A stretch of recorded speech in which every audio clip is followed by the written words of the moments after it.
In the last section, we spoke about how we can use a character map to solve a wide variety of different string-related questions. A character map is an object where we take every character out of a source string, we add it as a key to the object, and then the value for that key is the number of times that letter has been found in the string. So hello there has 3 E's inside of it, so we have a key of an E and assign it a value of 3. Let's take this technique right here and apply it to our Max Char problem. So remember, inside of Max Char, we're trying to find the character that occurs most frequently inside of a source string. So definitely a problem that is well suited to building up a character map. So let's get to it. Inside of our function, we'll start off by declaring a new variable called char map, which is short for character map. And it'll be an empty object. Next, we will iterate over our source string right here and use that to build out the character map. So we'll say for let char of string, and then for every character that we receive, we will add an entry to character map. And if an entry already exists there, then we'll just add 1 to the number.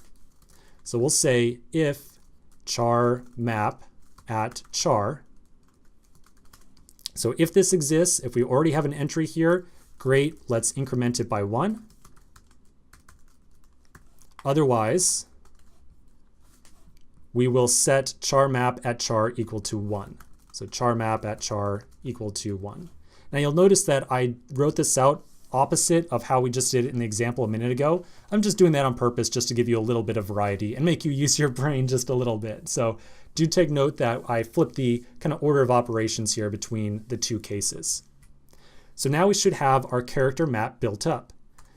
At the bottom of the file, or this function, let's print out the character map that we just built just to make sure that it is working correctly.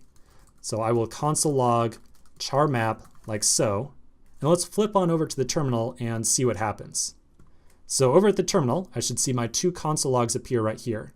And so it looks like I correctly have, here's my character of 1, A, B, C, D, E, F, G. So remember, this is some test input that is provided right here. So it looks like the test input has the character 1 and it's used 6 times. So I would definitely say that this looks like it's working correctly right now. All right, let's take a quick pause right now.